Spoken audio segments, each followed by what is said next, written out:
Morning, good afternoon, good evening kung saan man po kayo mga bansa. Again, this is me as 26 vlog. Magbibigay lang po ako ng klaro no, do sa binanggit ng isang vlogger no, na ang sabi niya o yung vlogger na kinasuhan ko na ang sabi niya na torture daw ako. Yes, na-torture ako. Okay, na-torture ako. Pero sana inintindi mo kung saan banda at kung bakit ko nasabi yung salitang na-torture ako. Kasi ang sabi doon sa video ko at malinaw naman doon sa video ko na sinabi ko na-torture ako sa mga video. Mean to say, mga video na pinapanood ko habang ako ay nagsusulat. Dahil ho nung mga panahon na yon, habang nagagawa ko ng statement sa kaso, ako po ay may isang headset, no? May headset ako at pinakikinggan ko at sinusulat ko doon kung ano yung mga pinagsasabi niya. Doon ako, o doon ko nasabi yung salitang na torture ako. Hindi yung kino-content mo ko, hindi yung kung ano nung ano mo dyan sa pagbablog mo, no? Hindi yon, kundi doon sa video na nire-replay ko, okay? Sa mga video nire-replay ko. Kasi nung nagbablog ka, wala naman pakailam ko anong mga content mo. Syempre, dahil sa nagkaso na nga ako, kailangan kong i-replay, i-review ang mga video na kailangan na isulat ko. Doon ko nasabing na-torture ako. Hindi dahil talaga sa mga vlog mo, okay? O hindi dahil sa pagbablog mo sa akin, okay? At isa pa, sabi mo na nayayabangan ka sa akin, na masyadong mataas ang pride ko. Ito kasi ako ito talagang pagkatao ko. Hindi ako mayabang, hindi rin mataas ang pride ko. Kung tutusin, napakalambot ng aking ilong. Napakalambot ng aking puso. Alam niyo yan, madali akong umiyak, napakaiyakin ko. Pero kasi may mga bagay talaga na hindi basta-basta, no, na pag sinabi mo, bati na tayo, para tayong mga bata na, sige, ito na yung lollipop, bati na tayo. Hindi ganun. Kasi marami kasi talaga na nasabi na dapat hindi mo na rin sinabi, no?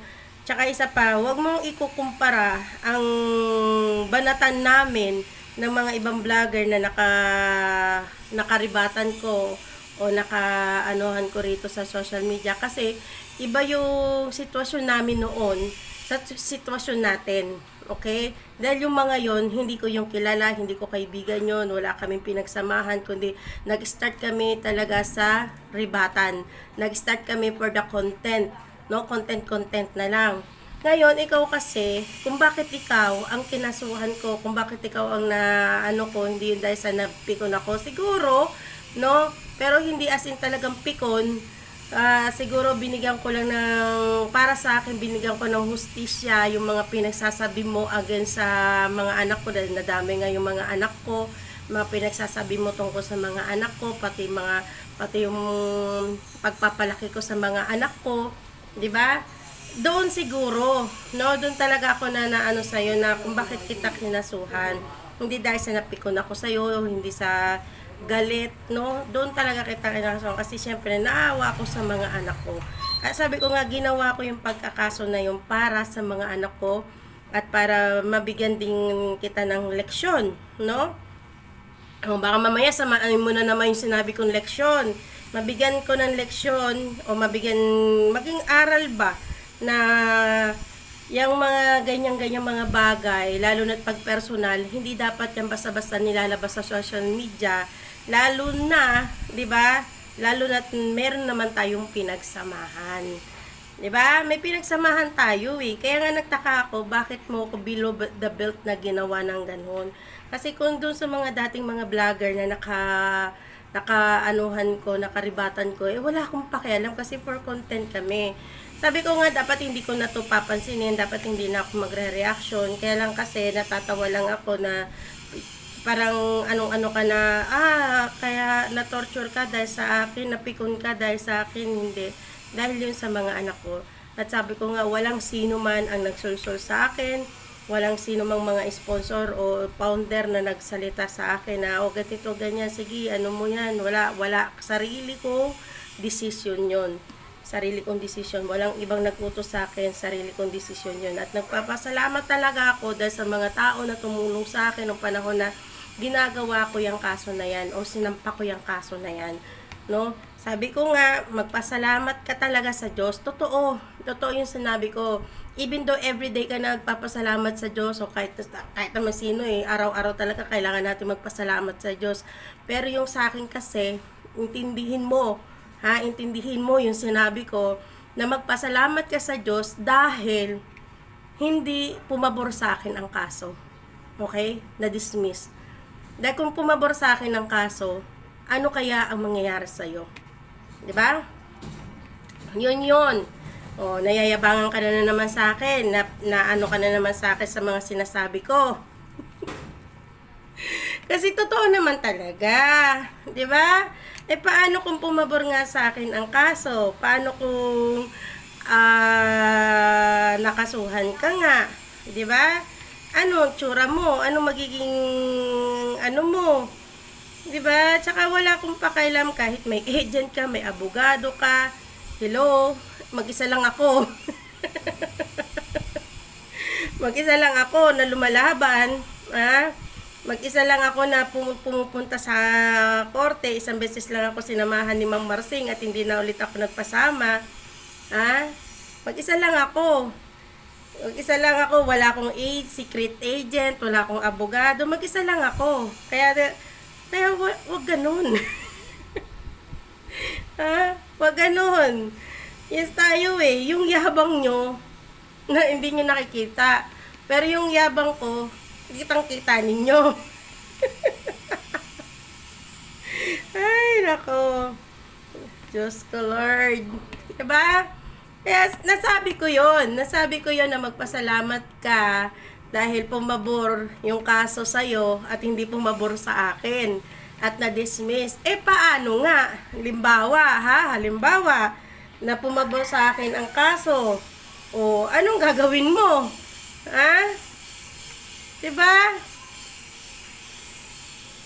Kaya alam mo, sa totoo lang, ayoko na talagang magsalita. Kasi pag nagsalita ako, maraming masasaktan. Maraming iiyak.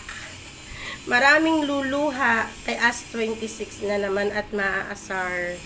Wala Ganun talaga tayo Diba? Ganun talaga si As 26 Sabi nga mapikon talo. Ako hindi naman ako napipikon. Hindi naman ako na diba? Kaya yung intindihin mo, pakinggan mo yung video ko kung paano ko nasabi yung salitang na-torture ako o na-torture o whatever, na-torture ako sa sa pagsampa ng kaso na yan. Kasi nga, syempre, pinakikinggan ko ulit yung mga video mo at masakit sa tenga. Masakit sa tenga, pero kailangan kong tiisin yun nung panahon na yun. Diba? Kaya, wag tayong sorry to my words, wag tayong parang ang yabang ng dating. May abogado ako, may secret agent ako, so care. I really don't care. Ako, wala akong secret agent, wala akong abogado, just on my own. English na naman. Sasakit na naman ang tinga nila kasi nag-English na naman si Ash. Oh, sorry Sorry naman, B. Sorry naman, B. Nag-English na naman ni. Ay, no. Ayan, guys. Ito, ipaparinig ko po sa inyo yung video ko kung saan ko nasabi yung salitang na-torture ako. At yan ay nasabi ko sa mga video. No? Mga video at may paliwanag ako dyan na kung bakit ko nasabi yung ganong na-torture ako. Kasi nga, pinapakinggan ko yung mga video habang nagsusulat po ako. At sinusulat ko po yun, mga pinagsasabi niya. At yun po ang talagang naging pagkukulang ko doon sa kaso na yon na hindi tumugma ang video at ang sinulat ko. Kaya next time sa gustong magkaso po dyan, kailangan po talaga exactly words, specific words, the same words sa video at sa sinusulat ninyo. Okay? Yan ha. Binigyan ko kayo ng aral ha. Ng aral. 'Di ba? Okay guys, move on.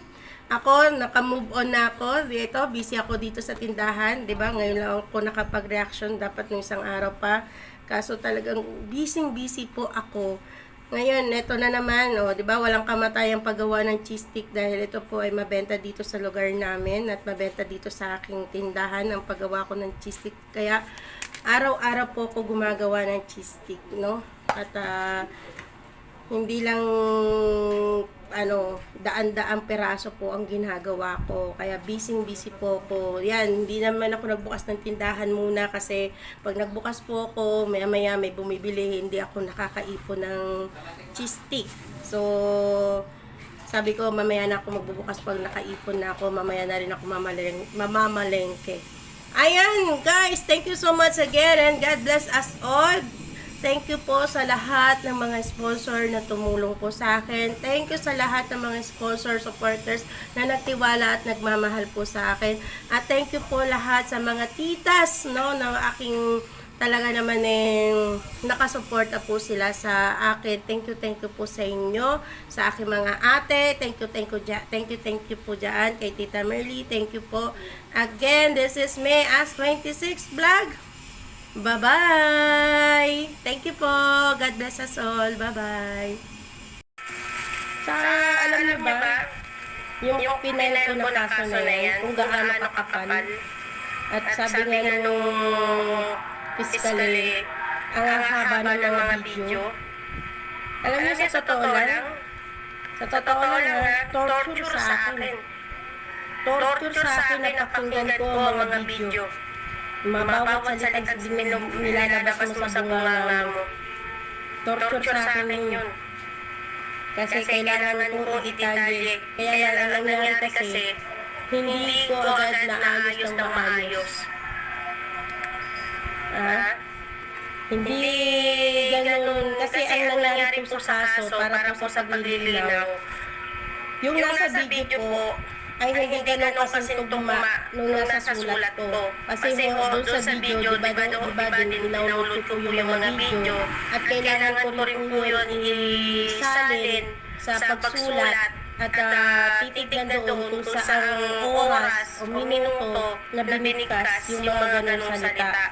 At yun po yung naging complete na issue kung bakit hindi pumasa yung kaso kasi magkaiba po yung oras, magkaiba po yung minuto, hindi po tugma. Kaya ako na-dismiss, no?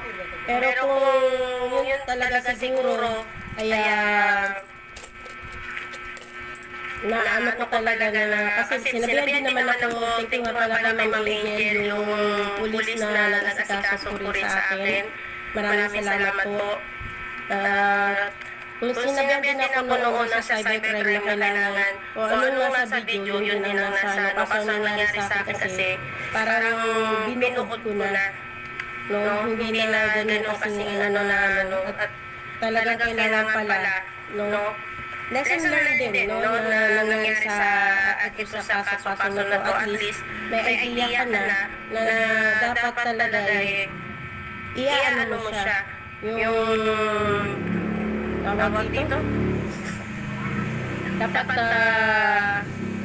isa-summarize mo talaga siya. Isa-summarize mo siya, dapat i-ano mo siya, yung pinaka-words na kung sinabi na pokpok ka, gano'n. Kailangan, kung anong oras yun na sinabi, yun din dapat yung nandun sa sulat. Mamalin, hello po, Mamalin. Kumusta po? Ayan, may jacket na po. Oras. Yung oras at minuto doon sa video at doon sa sinulat ko. Kasi ang nangyari parang binuod ko na siya. Alam niyo ba yung buod? At medyo mahirap yung ganun. Torture talaga kasi ilang oras at ilang araw ko din nga pinapakinggan yung boses niya.